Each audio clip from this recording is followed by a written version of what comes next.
on StreamYard. This is our new format. This is our new setup. I think it looks good. You can actually see all of us, me, Rose, Fatal J, and the sound from YouTube just blasted in my ears, so I had to just mute that. So, but it does sound really good. It sounds better than Hangouts. I mean, what do you guys think of this new format? I think it's cool. I got my little name tag at the bottom of the screen. Yeah, it's pretty cool. Yeah, I think it's more professional looking. It does. It does look more professional. It looks like a professional studio. This is going to look really cool when we do streams on our sports channel. Yeah. Hey, you know what? How I was saying yesterday that that I couldn't see how many people are actually watching.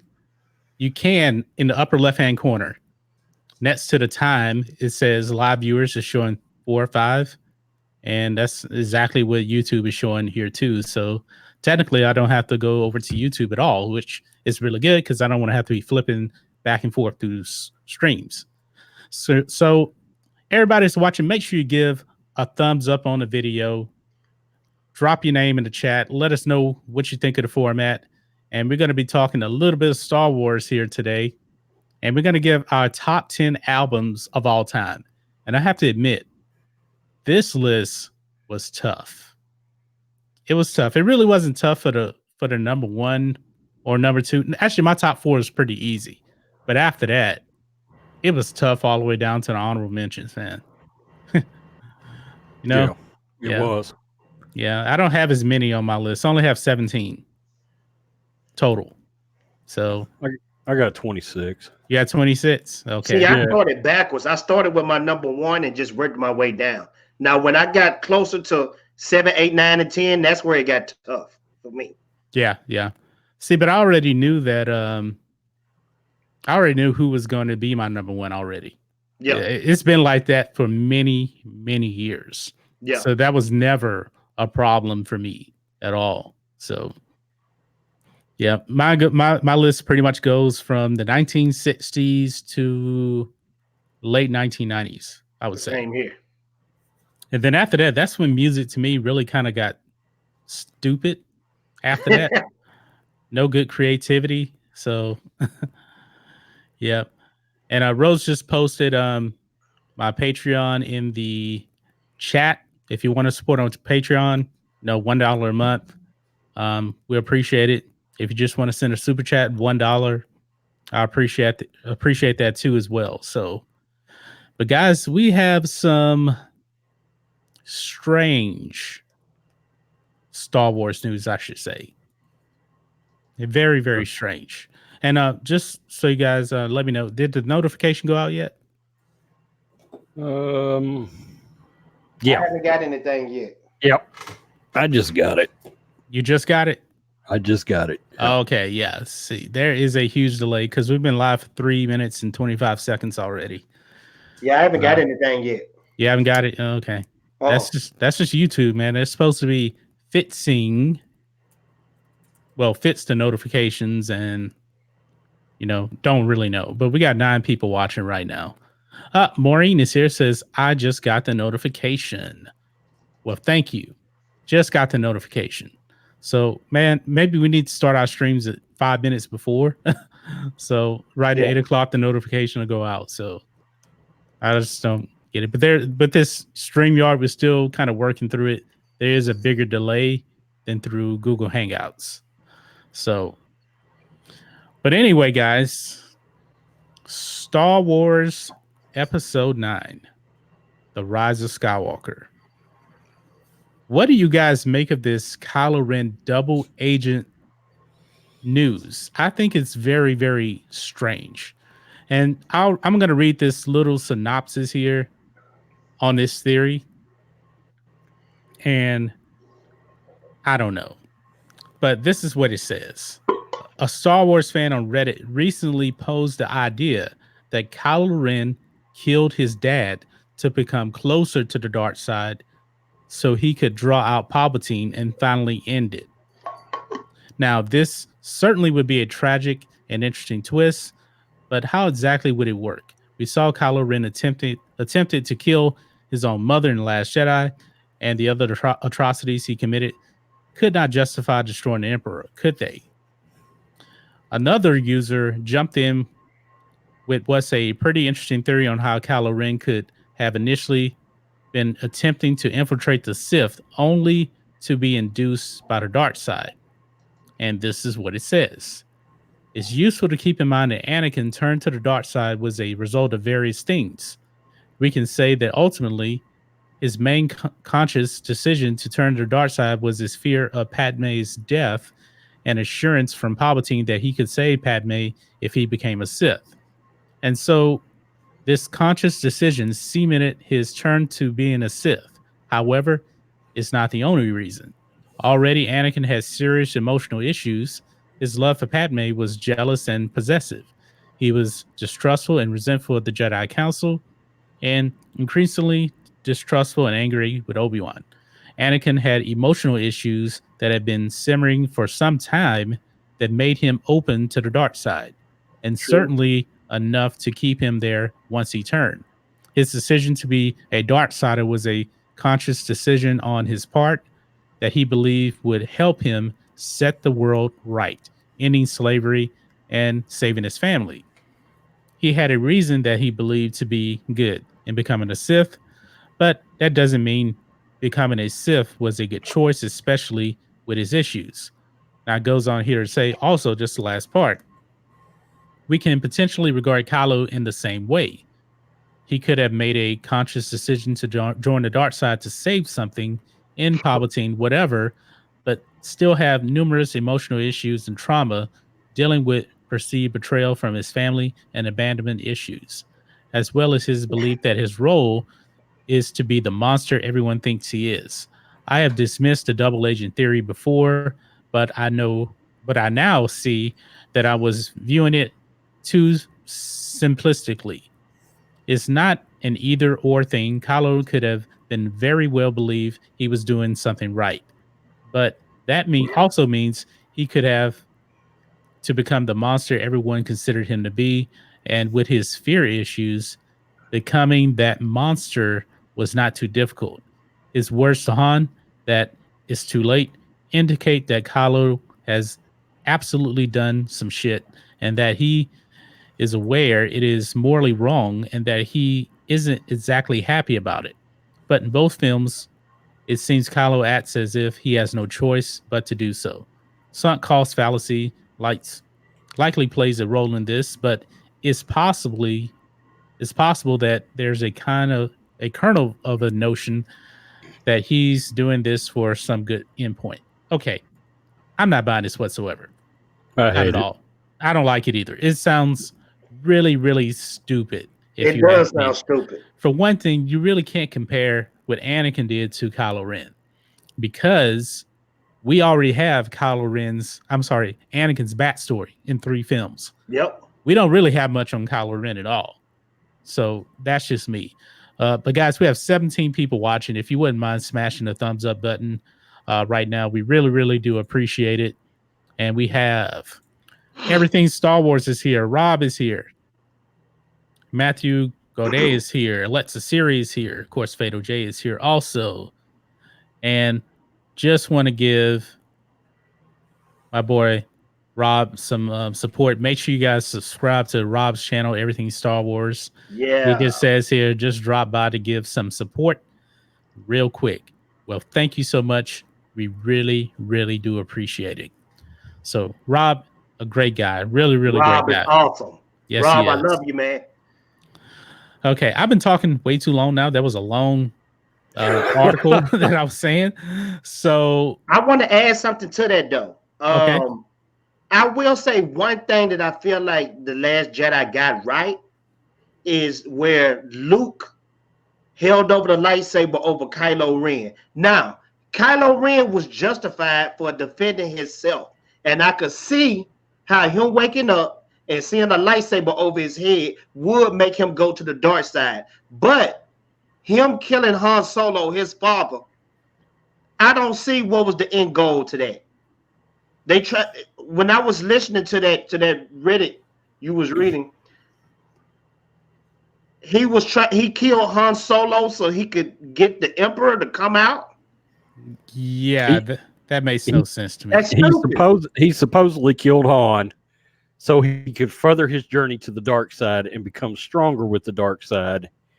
He believes the only way, according to there's variations of this leak or rumor or whatever the hell it is, theory. He feels that if he becomes stronger with the dark side, that's the only way to defeat Palpatine. And killing Han was sort of like, extra fuel to the dark side fire, I guess you could say, furthering his trip into the dark side.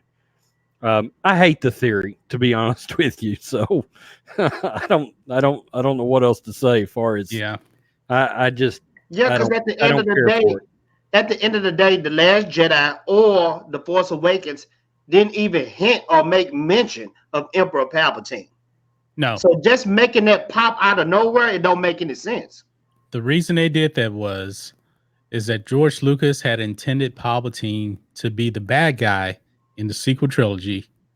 And after The Last Jedi and Solo flop, they panicked, I think. And they just brought back in Palpatine because there was no hint whatsoever that Palpatine was anywhere around. And this is the thing, I like the way the Phantom Menace set up Palpatine. Yeah.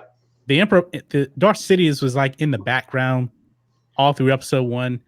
Episode 2, he was around. He was only Sidious himself was only really in that last scene. Yeah. But everything that he was doing was around that. And in episode 3, we get full-fledged Emperor Palpatine. The problem now with this sequel trilogy is that it seems like The Force Awakens is one movie, doesn't really connect to The Last Jedi. Exactly. And now Rise of Skywalker seems like it's going so far from The Last Jedi. Also, episode 7 too. I don't get the connection. You guys feel the same way? You nailed it. They are each standalone movies. It's no connection in between them. This movie right here, Rise of Skywalker, is gonna stand on its own. I guarantee you. They're gonna forget everything that happened in Last Jedi, and that's gonna be bad. But either way, it's bad. But not connected to the movie is really bad. Yeah, and then at that, even if The Rise of Skywalker is the best movie of all time, this sequel trilogy would still be a huge disappointment because there's no connectivity whatsoever in the sequel trilogy. You watch the original trilogy, every single movie connected. The prequels, every single movie connected. And 1 through 6 felt like this one huge connection to each other.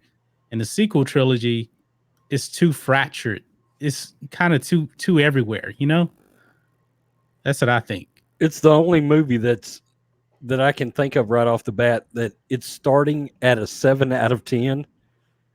And that's like the highest it can go before we even start. This movie could turn out to hit all the right notes, and it still can only be a 7 out of 10 because of the previous movie before it. Now, when I initially started researching this, for the channel, I had heard a long time ago JJ was making a sequel to The Force Awakens. He wasn't making a sequel to The Last Jedi. So, but that in itself presents problems, right? So, I don't know. Yeah, Nice Try says Kylo Ren was a Padawan in episode 7. He had to kill his father to become a Sith. No, he was not a Padawan. He wasn't a Padawan in episode 7. I don't know how far along he was in his training. He was old. He was older. I guess technically he was a Padawan, but remember, he's not a Sith though. He's absolutely not a Sith. But here, in episode 7, they never did mention if he was a Padawan. He could have been a Jedi Master. No, he wasn't. He was a student of Luke. Oh, okay. I saw that in Last Jedi. So Alexa Siri, I think it was to prove to Snoke that he was loyal to the dark side. Yeah, that's why he killed his father. But this whole double agent thing, it makes absolutely no sense whatsoever. It's such, I don't know how this even really got. Somebody got a lot of publicity for this because this is really one of the most dumb theories I've heard. You know, and actually, Doomcop put up a video. I think it has something to do with Shimmy and Ray. I didn't see it. Did you guys see that video? No, but I have a feeling I know what it's about. What do you think it's about? There's a theory rolling around out there that Ray is Shimmy. What? Yeah, and that we will find out that she actually. It's so wild. It's almost not worth talking about. But yeah, Ray's spirit is Shimmy. Blah blah blah. Vice versa. So in turn, technically, she would be the mother of Anakin. Yeah, that'd be horrible. Yeah, you notice I didn't do a video on that one. But you know, I know why they did that. I know why they did that. They got similar hairstyles. I think people just throwing stuff out the window now, man. You know what? That would be such a horrible thing if they did that in this movie.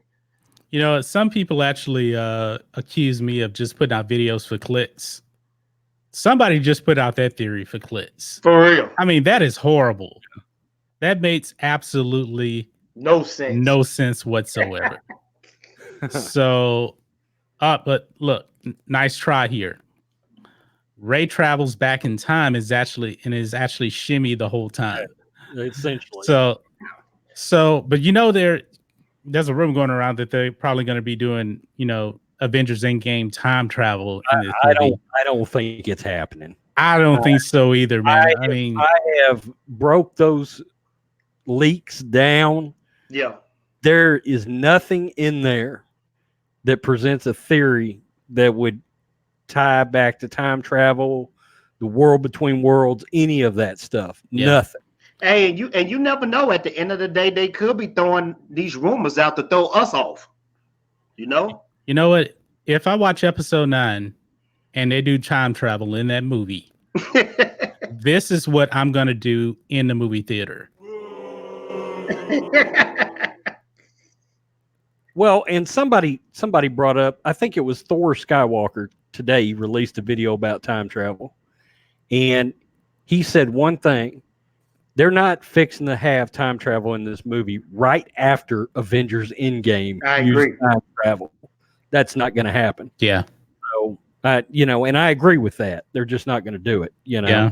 Yeah. There was some people that didn't like the time travel in Avengers Endgame either. So if they do that in Star Wars, it'll be 10 times worse. The backlash would be immense. I mean, I think if they do time travel in episode 9, the movie probably could be worse than The Last Jedi, because you're talking about them going and retconning everything back to the original trilogy and the prequels.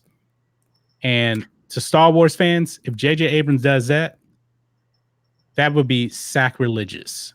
Let me ask you a question. If they went back and used it for one purpose and one purpose only, and that was to bring Luke back. No, it still wouldn't be good. No, because you're opening up a can of worms. Yep. You open up a can of worms, man. Okay. Why would they just go? Understand now, Ahsoka would not be alive without the world between worlds. Now that's a little different. Time travel and the world between worlds is a little bit different. I'm gonna tell you why. I'm saying if they use that narrative to bring Luke back, because that's technically the only reason Ahsoka is still with us, or she would have died. So maybe if let's say they go to the world between worlds when Luke is about to assassinate him, and then they just go in the world between worlds and just pull him out and say, "Hey, you're about to mess up bit time." Yeah, and then just throw him back in. Yeah, nah, that would still there'll be no good story. Even if they pull him out right before he fades, it's not gonna be good, Rose. And I'm gonna tell you why. Just pay attention to Mark Hamill. He's not happy with this film. I feel like if this movie came out how he wanted it to, he would say, "Oh man, they really did their thing on this one." But he walking around, moping around, saying, "Oh man, I'm done with this film. I'm done with Star Wars." I pay attention to what Mark Hamill says. Yeah, I think he's just gonna be a Force ghost. Yeah, or him and JJ are running the Benedict Cumberbatch Khan's not in the movie scam on you right now. Well, you know what? Mark Hamill was showing us signs during Last Jedi through all those interviews. Because they were acting like asses before that Star Trek movie came out about Khan not being in the movie. Yeah. I mean, they were getting belligerent about it. And like the world was ending. Khan's not in this. Benedict Cumberbatch was acting like he was offended. And he ended up being Khan. Ah, bitches, I'm Khan. Look who is here. Mary Mayhem is what here. Up, Mary? A friend of the channel. I know she does her shows, and she's going to start using StreamYard too. She says, "Bam, just wanted to highlight her. Make sure you guys subscribe to Mary Mayhem." And we have 21 people watching right now. If you wouldn't mind, smash the thumbs up button. We got 15 thumbs up. I know we can get to 20. So let's do that. And real shortly here, we're going to get into our top 10 albums of all time, which is going to be very, very interesting because I think for once now, me and Rhodes won't have a list that's similar, even though I think all of us have similar albums, but we'll have to see because I don't really know Jay's music style. I don't really know. I know Rhodes likes a little bit, but I must say, guys, my list has representation and diversity. It does. Me too. Yep. I even have a person that is a member of the LGBT community on here and honorable mentions. So just throwing it out there. There is representation on John Matrixx channel. So any final thoughts on this Star Wars stuff before we dive into these lists? Because Rhodes' list is going to take probably 4 hours. No, I'll throw bands on there. Honorable mentions will be quick. Okay. Hey, you've got a question, Alexa Siri, if you want to highlight it. Let me see here. This one, can I ask a question about The Last Jedi? Sure, you can ask a question about The Last Jedi.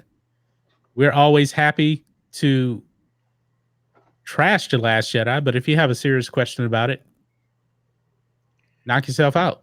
That's the coolest function ever. I know. I think so too. It really is. I can't wait to do some Star Wars Q&A on my channel with this thing. Yeah, this is going to be real cool, man. Our sports channel, man, this is going to be real cool for the sports channel. That's what I was thinking about too. It's kind of like have a sports ESPN type feel to it. Yeah, it does. Okay, this is Alexa Series question here. When Rey saw herself in the mirror 100 times, does that mean she's a clone? I saw somebody, I can't remember who it was. They were talking about that. She's going to be a clone. Possibility that she is a clone. That's how they're going to tie it in The Force Awakens and all that. She's going to be a clone from Luke Skywalker's hand. Yeah, but I think she's going to be a clone of Palpatine. That would be cool. Or both. Cool. Or both. A clone of with the hand and of Palpatine. Or she could be a clone of Vader. Vader got his hand chopped off too. Because think about it. Now you're putting Skywalker and Palpatine DNA in the same cup and mixing it around. Yeah, I don't like that theory of her being a clone of Luke's hand. I don't either. I hated the hand thing to begin with. Yeah, because the hand, and J.J. Abrams was really going to have Luke's hand floating through space with the lightsaber in The Force Awakens. He shot the scene, dude. That sounded so dumb and stupid, if you ask me. So they may actually try to use the clone thing now. I don't. What was he thinking with it? You like that idea, Rhodes, of Luke's hand floating through space with the lightsaber? How would the lightsaber still be? That don't make no sense to me. I don't know. but think of this. Think of this. They got the lightsaber. Miles Kanata got the lightsaber, and that lightsaber had a hand with it. You know who I think she got the lightsaber from, and I think we're going to find out? Lando. Yeah. But think about in The Last Jedi, it was kind of making it seem like her parents didn't matter and all this stuff. And then it was like she didn't have any parents in the beginning. I think they're gonna play the clone role. They're gonna do the clone thing. I'm serious. Because they made technically it like in Last Jedi, her parents didn't matter at all. Well, technically, she wouldn't have parents. She would be a clone, but they could still tie her into somebody. Yeah. And then Ryan Johnson doesn't look well. Because He's Ryan an idiot. Johnson He's an idiot as far as we're concerned. But Ryan Johnson totally killed the idea of her having a parent like Luke Skywalker. Speaking of, look here. Look what this says. Uncompetitive says at John Matrixx, my theory is Kerry Russell, who plays Mara Jade, the Zori Bliss character, is a misdirect. I was thinking that too. I was thinking that her character could be a misdirect, and that could be her parent. The thing about that character too, she has been playing evidently both sides of the fence, and she makes a choice to step up on the side of the resistance. The Mara Jade thing is it could happen with that character. Yeah, it could. The similarities between Kerry Russell's look and Mara Jade is pretty, they can make that work pretty easy. But is it needed? I think they think the fans would love that, Yeah, this is definitely a fan service movie, most definitely. Oh, I've told you, you're going to see a kitchen sink wrapped in a Jedi robe in this thing. Yeah, I think that everything in it. I think she's going to end up having real parents because they kind of made a big deal in The Force Awakens, like about her family, who nobody knows, who nobody cares about. She's waiting on them. We get to The Last Jedi. It's like, oh, they're nobody. And Star Wars has always been about family. So, and she's the star of this sequel trilogy, even though I don't think she should be the star, but that's another story. So I digress on that. But that's just the way it is. So if they left her family lineage just saying, all right, she was nobody, I don't see that happening. I really don't. I don't know, because I feel like Ryan Johnson ruined that for everybody. Like when she had her Luke Skywalker moment, when she went inside that little beach on the cave in the beach, and then Kylo Ren basically confirmed it really didn't matter. Now it does matter who her parents is. It's just too much back and forth, especially with The Force Awakens making it seem, okay, who is her parents? That's the key to this. Okay. Well, let me ask you this. If she's a clone, who cloned her? Because Palpatine was already dead. Now, I think that's what they're going to go for. She was born probably, about 10 years after Return of the Jedi? Yeah. So somebody, if they go to the clone route, I don't know. I think the clone route is just like what you said. Who cloned her? When we find out she is a clone, what was the reason why she's a clone and who cloned her? Palpatine. Palpatine would clone her. Yeah, that's probably how they're going to bring Palpatine back in. Maybe set that up in the Aftermath book, because theoretically one of the cloning facilities was on Jakku, or he was running experiments on Jakku. So they were setting that up somehow, and then Ryan Johnson just sort of, What about this? Palpatine, all through his years through the original trilogy, was working on the perfect parts to create a clone. I knew you were gonna say that. So in case he ever died, he can possess this person as a vessel. So let's just say that Matt Smith is the vessel he's using right now. Matt Smith's character is just a means to an end.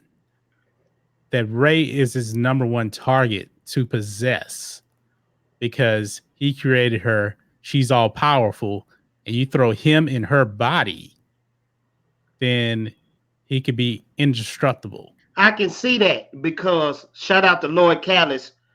I've been watching his videos about Sith Lords. Sith Lords in the past have died and put their essence into other characters. Yeah, that's a fact. So I can see that. Yeah. I can see that plot happening. Well, okay, guys. Are you guys ready for the top 10 music albums of all time? That was an interesting conversation right there at first. So I think this is going to be fun.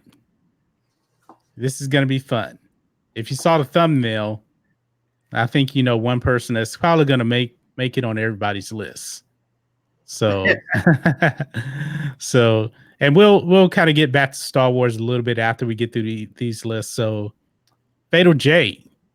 Yes, sir. Oh, wait, hold on 1 second.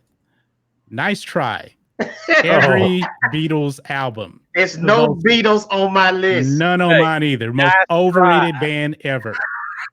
Overrated. Okay, Fatal J, kick us off, man. Okay, honorable mentions. Tupac, All Eyes on Me. Wow. That's low, man. Album. That's low. Yeah. How many honorable mentions you have? I have a lot. I'm going to try to go through them quick, I promise. Okay. Prince, Purple Rain. James Brown. Time out. Prince, Purple Rain, honorable mentions? Yes. That is blasphemy, man. I know. Oh, well, it didn't make my list. So. Okay. All right, go ahead, Jay. Go ahead. Okay. James Brown, Live at the Apollo. Pink Floyd, Dark Side of the Moon. Metallica, 1991 album. MF Doom, Mad Villainy. Well, that's a good one. Nas, Illmatic. Old Dirty Bastard, Return to the 36 Chambers. Wu-Tang Clan, Enter the 36 Chambers. And last on my honorable mentions, Outkast, AT-Aliens. Ooh. I forgot about Outkast, man. I love Outkast. Me too, man. Ever. I'm gonna have to put them on my honorable mentions for now. I'm not gonna change my top 10, but I'm putting them on my honorable mentions. A lot of I give you a lot of respect for the MF Doom. That's good stuff. I love MF Doom, man. Yeah. That's MF Doom. A lot of people might not know about him, but he's basically a comic book character rapping. Yeah, that's a fact. He based off Doom off of Marvel. Yeah, that's good stuff. Okay, here's my top 10. Number 10, Dr. Dre, The Chronic. Ooh, that's low. That is low, man. I put it low for a reason. The reason why I put it low is because the production, even the skits are perfect. Yeah. But when it comes to the rapping, it's not his rapping that shines. It's the other people on the album that shines. Snoop Dogg was the real rapper on The Chronic. Just listen to the album. And the lyrics that shine out the most is Snoop Dogg. And this is why he made my number 9. Think about how many quality acts came off that album. Yeah. Warren G, Nate Dogg, Corrupt. It's a bunch of them. Because Dr. Dre was always more the producer. Yeah. Oh, yeah. He was putting that's why I didn't put him higher, because he was behind the music. But the thing is, it's not really about, the person on there. It's about the album itself.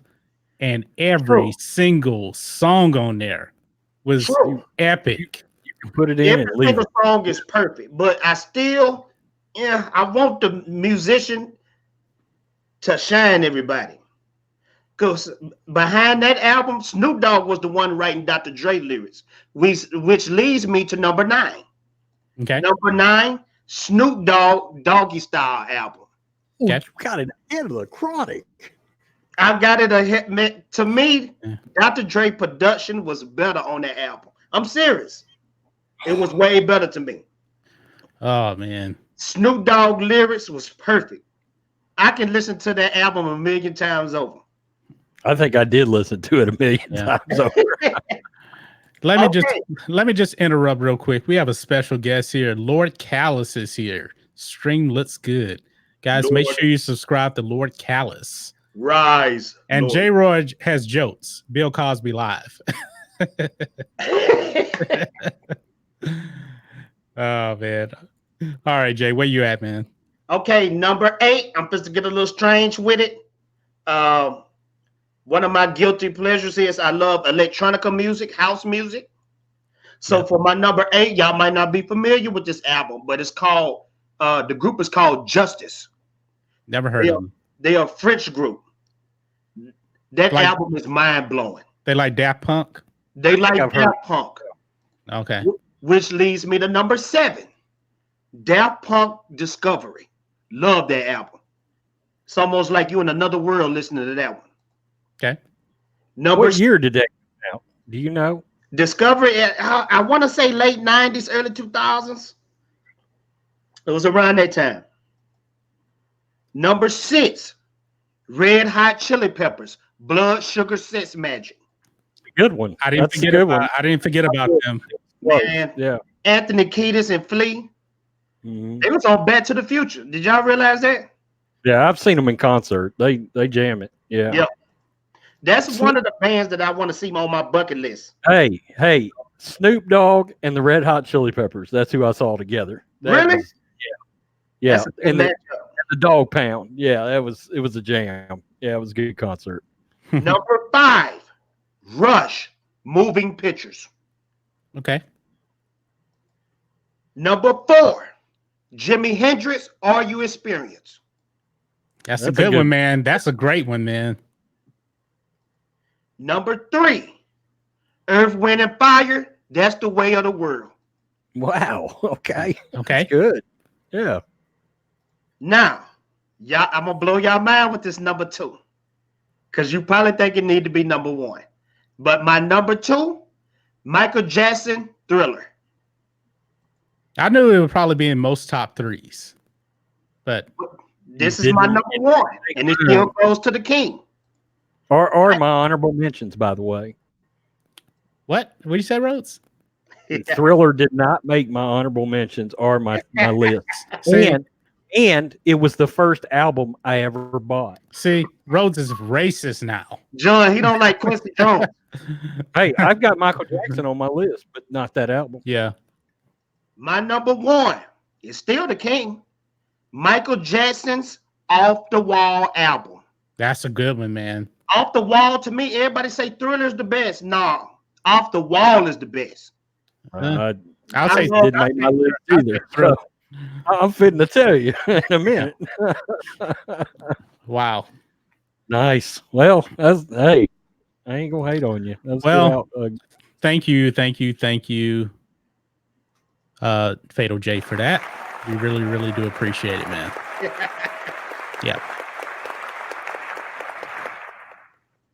Okay, Rhodes, are you ready? Ready, man. I've got a long honorable mention. Yeah, you have like 16 honorable mentions, right?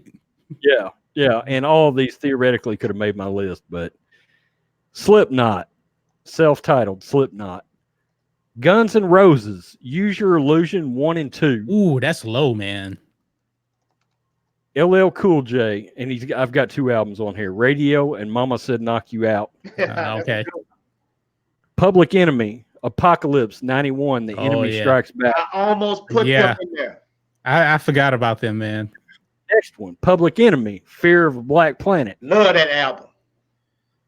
Third Base, The Derelicts of Dialect. Oh, I forgot about Third Base. That's the white rappers, huh? White boys that rap? Yeah. I remember them. Yeah, I remember them back in the day. Hall & Oates, Private Eyes, and H2O. They were separate albums. Sir Mix-a-Lot, Mac Daddy. Hey, people jammed the mess out of that back in the day. Snoop Dogg, Doggy Style. Yes, sir. Live, Throwing Copper. Soundgarden, Super Unknown. Metallica, Master of Puppets. That's a great song. That's a great song, actually. Metallica, Death Magnetic. Journey, Escape. Pearl Jam, Vitalogy, and Fleetwood Mac, Rumors. Ooh, good one. All right. Number 10, Ice Cube, The Predator. Oh, man, I forgot about The Predator, man. One of the best albums ever. Man. I was going to put some Cube in there somewhere, but I just couldn't fit it on my list. You know what? I'm putting it on my honorable mentions for now. I cannot believe I forgot that one. Let's see. Number 9, Metallica, S&M. And that's basically a greatest hits album in concert with the San Francisco Symphony Orchestra backing them up. Man, Metallica is the best. My favorite song for them is Nothing Else Matters. That's a jam. Number 8, Tupac, All Eyes on Me. Yes, sir. Good call. Number 7, Bush, 16 Stone. Number 6, and I didn't know how else to do this, but the only reason it qualified is because he did put one new song on this that became a huge hit. Tom Petty and the Heartbreakers, the greatest hits, and he put Mary Jane's Last Dance on that album. Tom Petty. Number 5, Michael Jackson's Bad. Okay. That's my jam for Michael. You know, Wesley Snipes was in that video. Yeah, he was in the music video. Yeah. Actually, he just posted on Instagram a picture on Instagram of him in that video. Yeah. Man, I had forgotten all about that. He was in that video. That's wild. Yep. Number 4, the Beastie Boys, License to Ill. That's a good group. Number 3, Pearl Jam, 10. Number 2, Metallica, the Black Album. I forgot about the Black Album. And I'm going to tell you, number 1 and number 2, I struggled with. Number 1, Dr. Dre, The Chronic. Yeah, that could be number 1, man. That's a good one, man. That is a really, really good one right there. That was a real toss-up because both really and truly my top, every album on my list here, I can put them on and just leave it, and I ain't got to worry about it. Yeah. Hey, Dr. Dre even came hard on the Chronic 2000. Remember that album? Yeah, I forgot about the Chronic 2000. Yeah. Should have been in my honorable mention. Yeah, that was good. Yeah, good list, Rose. Thank you so much. Thank you. Great list. Okay. And just so go to the chat here real quick. We got 17 people watching. Make sure you give a thumbs up. Where I just saw somebody had said something. I guess it kind of jumped around. Oh, Alexa Siri says Eminem. I like Eminem, but I couldn't do it. That's just me. Eminem is a great rapper. Don't get me wrong, but it's much better rap albums. Yes, he is. Okay. Let's get to my list.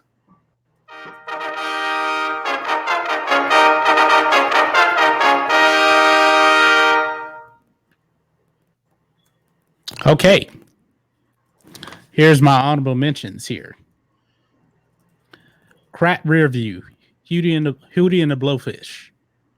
Okay, I forgot about that. Oh, oh, that's wild. That's a great album. Yeah. Great album. That was our first album, I believe, man. I didn't even think about that. Wow, that's a really good album. Hootie is still playing, he's still country music, right? Hey, Jarvis Rucker is doing his solo thing right now. I'm not in the country, but he's good. Yeah, he's good. Country. Yeah, I don't like country music, but I like Jarvis Rucker though. He got a great voice. Hey, let me toss this out to y'all because I got a theory.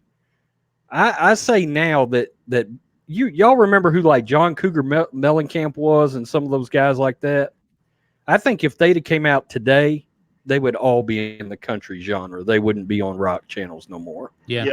And that was like, I think Darius now in 85 would have been on a rock channel. You know? Yeah. Okay. So, Crack Review, Hootie and the Blowfish, The Temptations' Greatest Hits. Now, the Temptations to me is the greatest R&B group of all time. But I couldn't just find one album for them because they were just so great on everything, if you ask me. Are You Experienced? Jimi Hendrix. Yes, sir. Casey and JoJo, Emotional. They came out. Whoa, that's a good one. That's a good one. It came out in 2003. Yeah, they killed that album. Yeah, I still have it. I still have it on CD. That's a good one. Yeah. Escape, Journey, The Great Steve Perry. Yeah. Doggy Style, Snoop Dogg. Yes, sir. A Night at the Opera, Queen. Oh, I forgot about Queen. Yep. Outkast, Speaker Box, The Love Below. Great album. Legendary album. Yeah. And The Predator, Ice Cube. The last two I kind of forgot. I had to just write them in. So, all right, here. Number 10. This is a great album here. Diary of a Madman, Jodeci. Okay. Number 9, Blood Sugar Sex Magic, Red Hot Chili Peppers. Man, I love Red Hot Chili Peppers. I remember when that came out. I think I was in middle school, man. Everybody loved that. Yeah. Number 9, Use Your Illusion 1 and 2, Guns N' Roses. Oh, they made your They made my top 10, man. Hey, am I the only one thinking? I think that's a better album than Appetite for Destruction. Hold on. Hold my beer, man. Hold my beer. No way, man. Hold my beer. Hold my beer. Not better. Use Your Illusion. Hold my beer, man. Oh. Number 7, All Eyes on Me, Tupac. Yes, sir. Number 6, Appetite for Destruction, Guns N' Roses. That was a tough, man. It was a tough call, man.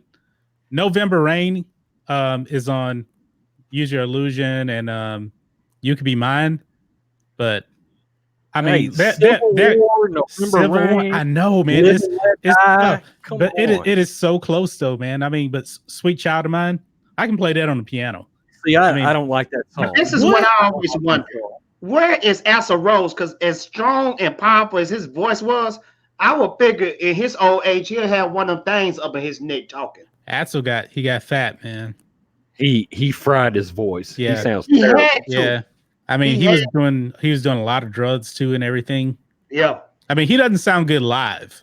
On like the recorded stuff now, he sounds okay, but it's been a while since I heard him though. His singing career couldn't have lasted long singing like that. I mean, those guys, man, were heavy into drugs. Yeah. Big time.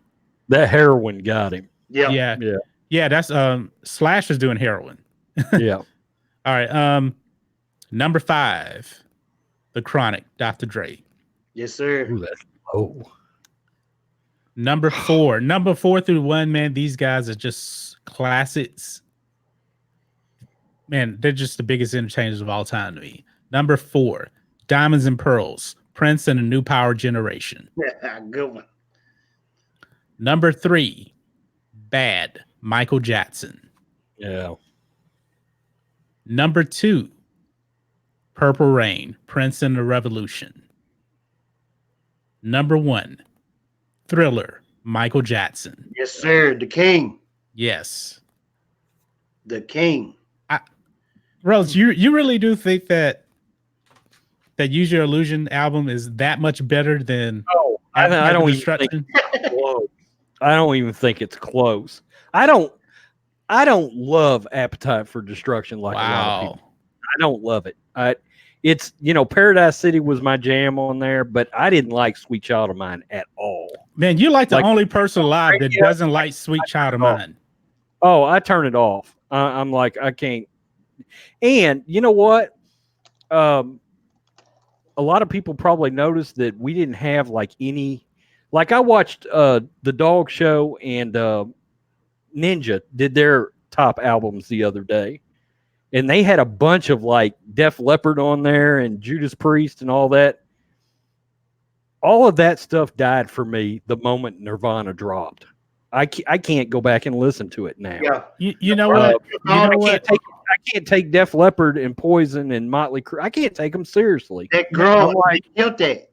You know what, man? I'm like, y'all ever heard Soundgarden? I mean, really? I don't like Nirvana. I don't like because they transitioned from rock to like that grunge thing. I didn't like that, man. I like grunge. I like all that Seattle stuff. I mean, I know why John. They killed the hair bands. But John, I know why you don't like God. it. It's depressing almost.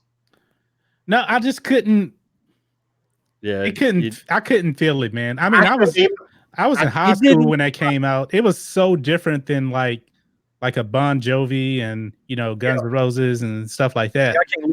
I can't listen to Bon Jovi anymore. I mean, I'm just like, no. But that I like all the grunt, like Stone Temple Pilot, Alice in Chains. I love all that stuff. It killed that hair thing for me completely. I was out. Yeah. But I mean, it's all. Go ahead, Jay. The dude from Nirvana, the drummer, he kind of flipped it and got out of the grunge sound. The Foo Fighters dude, I can't think his name, Dave something. Y'all know who I'm talking about? The Foo Fighters. Yeah, the Foo Fighters. He was Dave Grohl was the guitarist for Nirvana. Yeah, he got out of that grunge sound. Yeah, they've spread into like other genres. Yeah. And you want to talk about selling out a show, they'll load 15, 20,000 in an arena like nothing. Yeah. You know, what real fast, what shows have y'all been to? What's your favorite best concert you ever been to? I haven't been to anything good. Honestly, I've never been to a concert. What? Nah, I really haven't. I have been to probably 60. That used to be my thing. I would go all the time. You want to know who puts on the best show? This is going to floor y'all. And I've seen Metallica. I've seen the Chili Peppers. You know who puts on the best show? The Insane Clown Posse. I heard they are crazy, man. Like they get beat up in their crowd. They're so good. I've seen them 8 times. They're the craziest damn shit you've ever seen live. They're nuts. But all the people that I want to see, all the people that I want to see are dead. Like Earth, Wind, and Fire. I would have loved to go to one of their shows because they have like UFOs coming out the sky and they have all these glittery suits on. I like stuff like that, you know? Yeah. Now, I'm going to tell you who else is cool. Rob Zombie.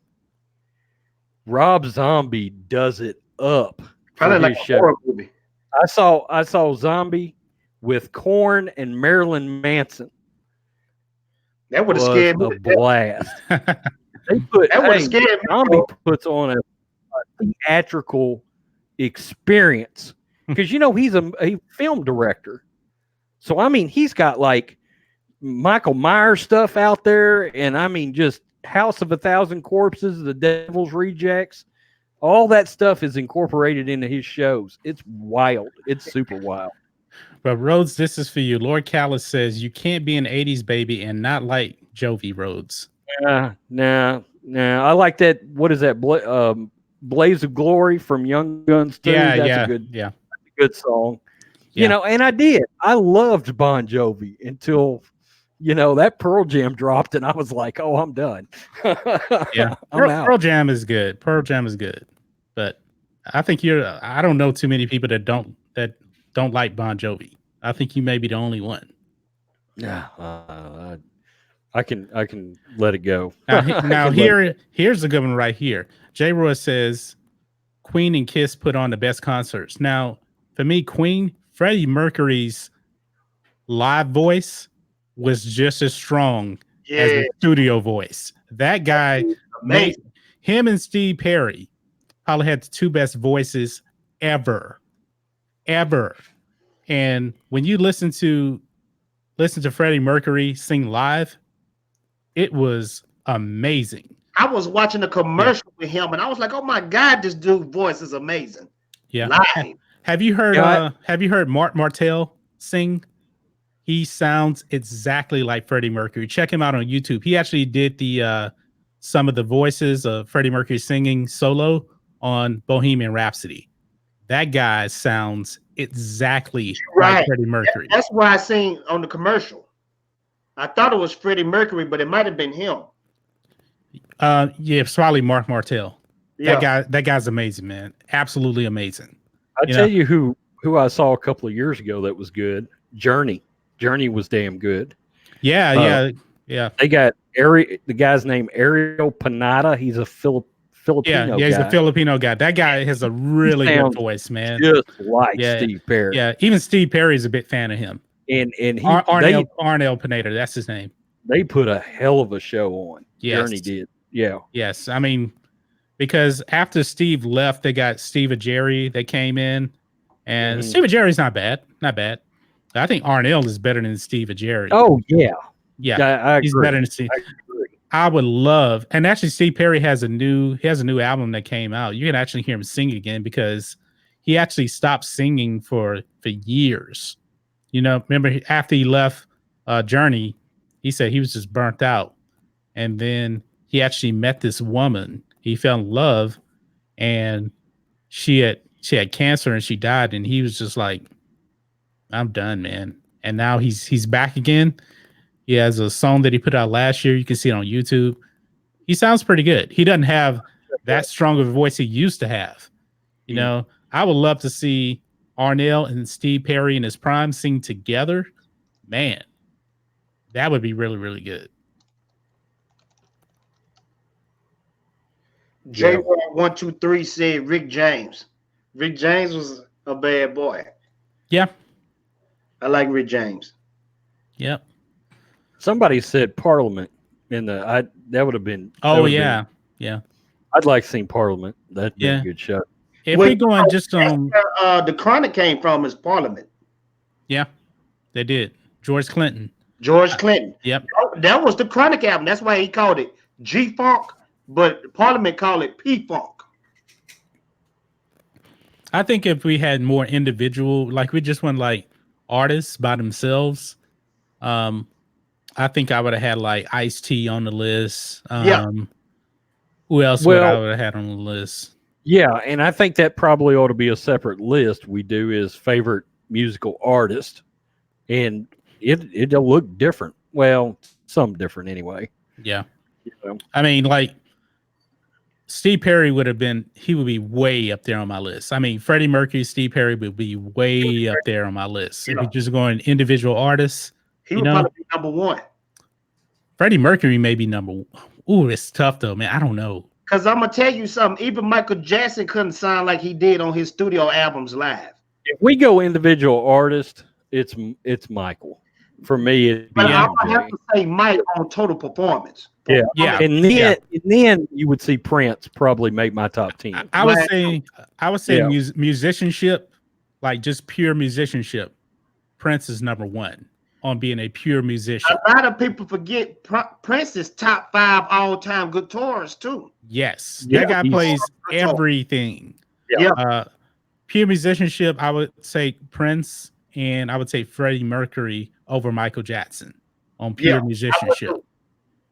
Michael. But what about entertainment performance wise? That's Michael then. That's a whole different thing then. Yeah. You know, Michael was. I remember watching Michael Jackson show us the moonwalk on the Grammys. Blew everybody's mind. Yeah. It was so great, man. Just so great. Really, I'm really great. Tell you, I would probably surprise y'all. I'd probably have somebody like Neil Diamond on my list if we did just pure, the singer himself. Yeah. Like I went back to look, and the problem is I couldn't find an individual Neil Diamond album to put on my list, but I wanted to put him on my list, but he had like 97 greatest hits albums with all the same songs on them. Yeah. And I'll tell you this, if we added like jazz into it, but I thought that would be like way too different, I would have had Chick Corea and Maynard Ferguson easily on the list.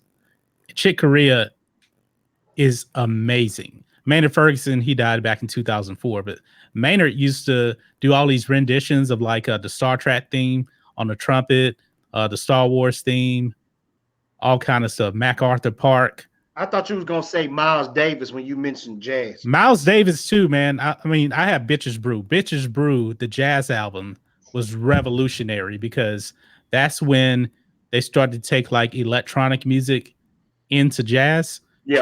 Check out Bitches Brew, man. That is a classic album right there.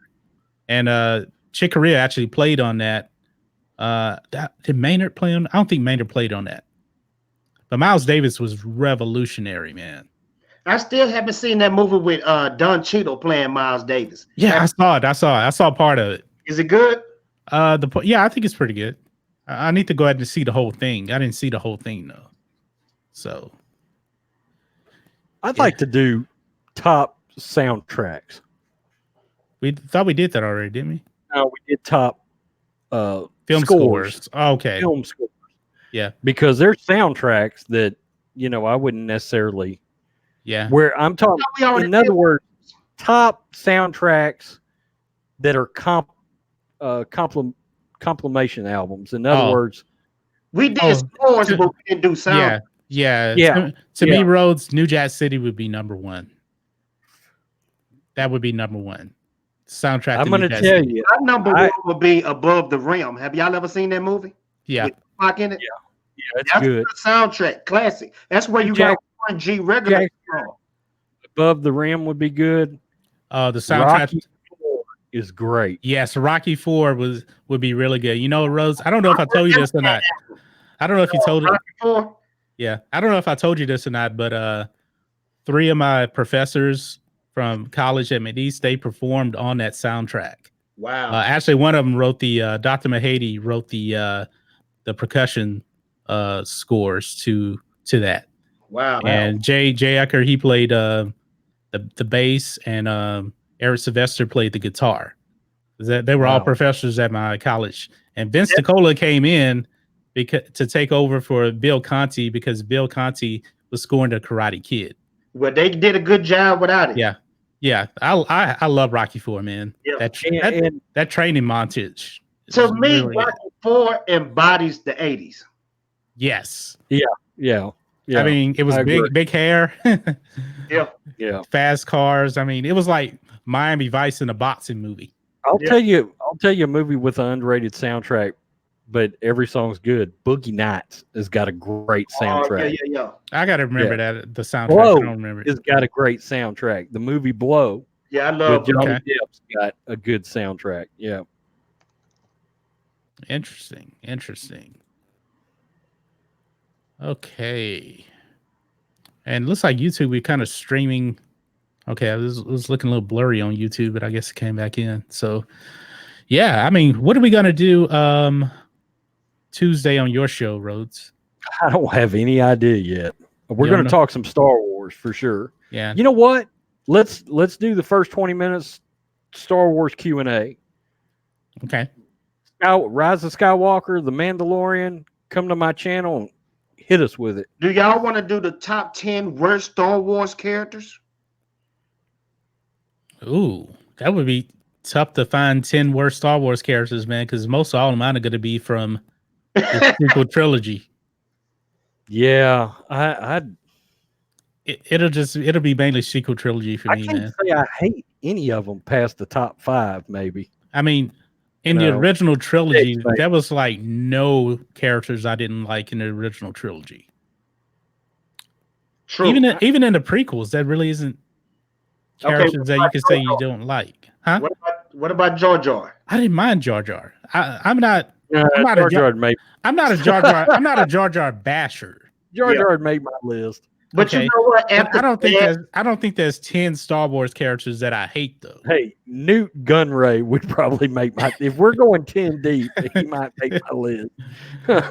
I mean, I can just tell you off the top of my head, my least favorite Star Wars characters: Rey, Finn.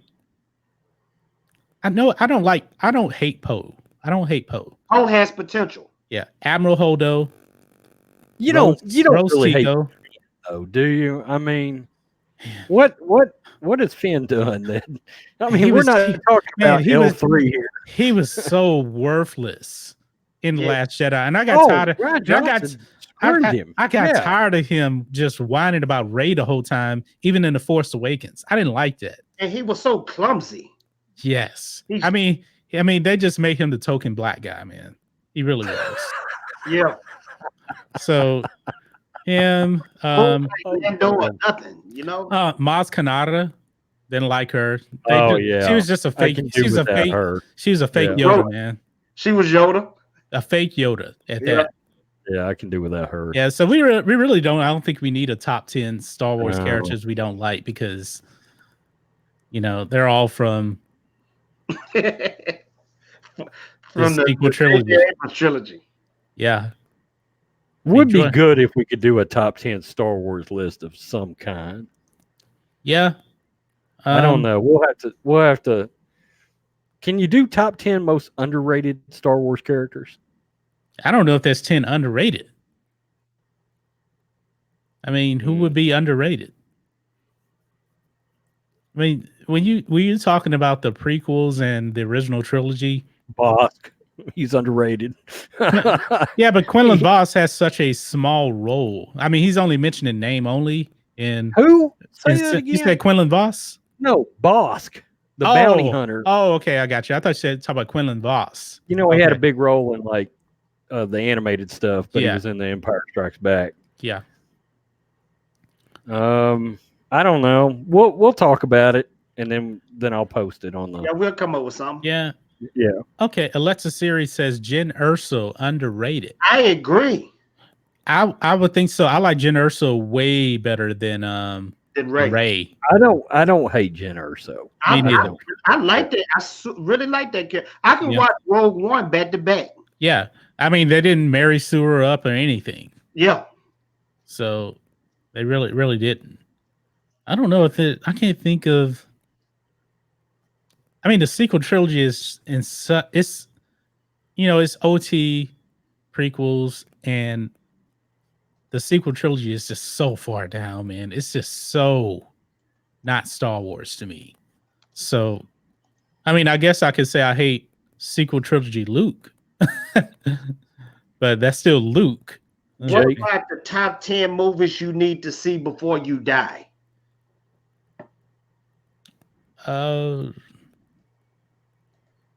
What's the top? Well, have we ever done our top 10 movies of all time? We did that. Yeah, we did that. I think that was the first one we did. Oh, okay. I think. How about did we do top 10 action heroes? Action characters? Did we do no, we didn't. We did comic book heroes. Did we did action movies. We didn't do action characters. No, we didn't do action characters. For example, John Matrixx. That could be good, man. Did we do bad movies that are actually good? Yeah, we did top 10 most underrated movies, I think is how we put it. Oh, okay. But I think he's saying like bad movies that we enjoy. Is bad that what you're saying? That the masses hated, but we thought was good movies. Yeah, that's underrated movies. Yeah, okay. We did that. Okay. Yeah, we did that. I mean, our top 10 action characters. Yeah. John Matrixx, Dutch, Rambo.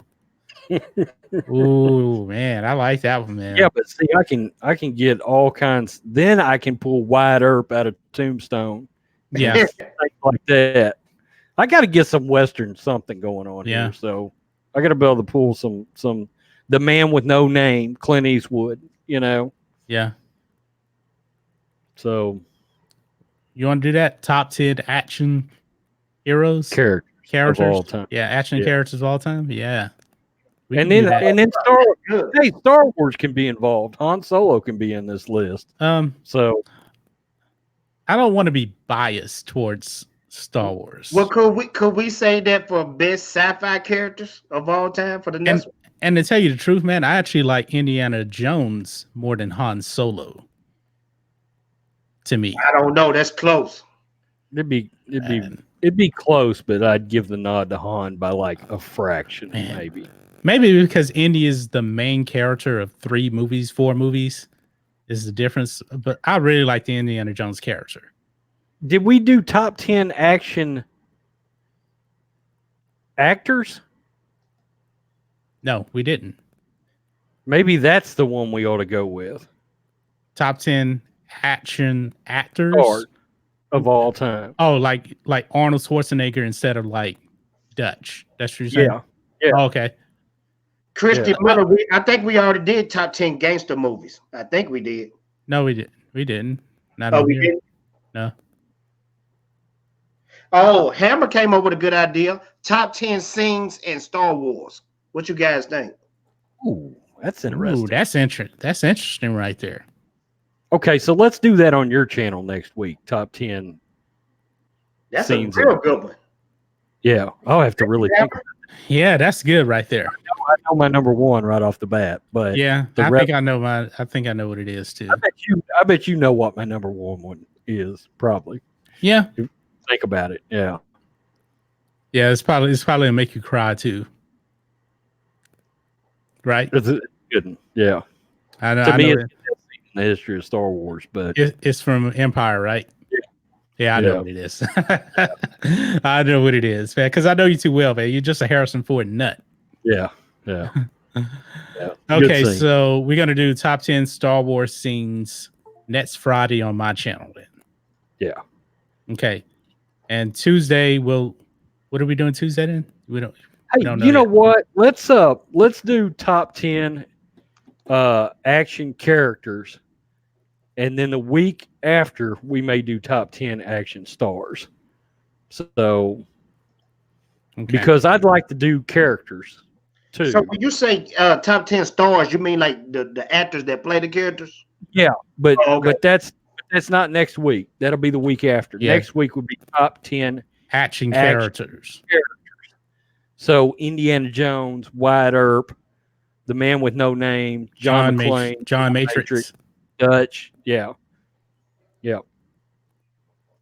And then you can bring in, if you're a Fast and the Furious person, if you want to bring in Vin Diesel, whatever his character.